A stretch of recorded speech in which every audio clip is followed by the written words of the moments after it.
Hello and welcome to Todd Miller TV. Today is the last day, working day of 2011, so it's December 30th. We're here in the office making it happen. So I'm going to do the report for December, and I've got Juana here with me to sort of go over the numbers and then give anecdotal information. So these are the two big numbers that I pulled up, okay? All right. Sold this month. Now this doesn't include stuff that closed yesterday that hasn't been updated in the MLS, plus closings today, because I know we've had at least 2 today right here, just for us, okay? So then there's probably a couple hundred more out there. So it's 3,626 closed in December in the whole market. Now, given that number, there are only 11,729 properties in ER, which means active on the market. Now, really quick math tells me that's less than 4 months.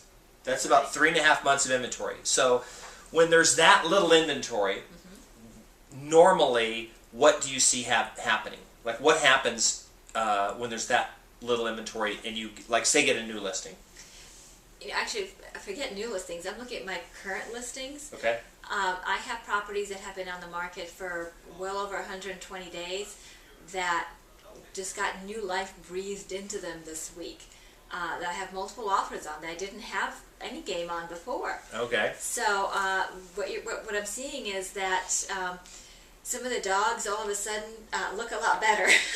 Okay. So if you're a buyer and you're submitting an offer on a property, would it be unrealistic then? Let's say the list price was 80 grand. And if you submitted your offer for 80,000 and you got back a multiple counter thing saying there were multiple offers, would it be unrealistic that you would have to pay over 80,000 for that property? And not at all. Not at all. And like I said, anecdotal information is I have a property that specifically that I have in mind right now that has had no game. Right now I have 3 offers. I have had 6 calls on it today, and every one of them were agents saying, I've got a buyer, we're paying cash, we can close in 15 days, can I send you an offer? And I said, well, come on in, the water's warm, it's going to be highest and best. Okay. And they're all coming in at or above list. They understand the game, they understand what the market is. And a lot of them are telling me, well, but my buyer wants to offer X, and my answer is, that's fine, understand that you're dealing with multiple offers, and as soon as I say those words, their answer to me is, oh, okay, I understand. I'll get him to offer list plus Y. Okay, so the strategy for the average person is, if there's no offers, they offer less. Correct. If there's a couple, they'll offer list price, but if there's like 5 or more, they always want to know how many offers. You know, the number of offers is less significant as the significance is when we have multiple offers. Okay. When we have multiple offers, there are a lot of things in play. One of them is that now it becomes a bidding situation. And the other thing is people become emotionally competitive. And it's really very interesting. When this property was only worth X to them, now all of a sudden it's worth X plus Y to them because they want to beat out someone else. Okay. How do you see this rolling? Because the video I did the other day was, these people that are still saying the market's going to drop 20, 30%. They still talk about the shadow inventory, which they've been talking about now for 3 years. Right. And, they keep saying, well, the market's going to drop. And we don't know. We don't know 6 months from now what's going to happen.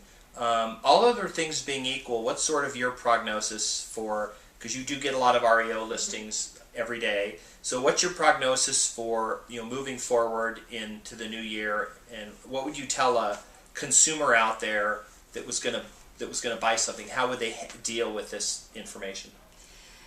It doesn't matter what the list price is. It doesn't matter how many offers there are. The only thing that really matters is, what is that property worth to you? Okay. Because if they're going to offer over list, that's fine. You're going and you get the property, perfect. But will you stick with that deal, or will you at some point have buyer's remorse and back out? It's really important that people understand what that property is worth to them and that they're willing to make good on that offer. Because what happens a lot of times is they will go ahead and get the property, so now the other buyers are going elsewhere, but then they'll get buyer's remorse and back out. And really that kept somebody else who would have wanted the property from getting it. And it doesn't serve anybody. It doesn't serve the person who backs out. It doesn't serve the other people who participate in the process. It's a lose-lose situation. So, and that's what I was getting at before as far as getting emotionally involved. rather than getting emotionally involved, which is difficult not to do, I appreciate that, but understand what this property is really worth to you, and then stick with it. If you get the property, then stick with it. See it all the way through, because it was worth it to you when you were bidding. Right. It should be worth it to you all the way through the process, and close the deal. Okay, cool. Anyway, so I just wanted to share those two numbers with you, share the absorption rate, which is that 3.5 month number, and then just get some anecdotal information from Wanda, so thank you very much. You're welcome.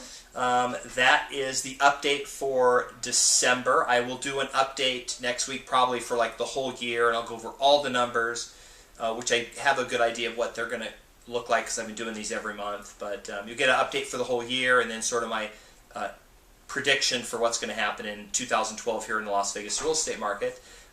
So thank you for tuning in, and hope to see you on another video. Thanks.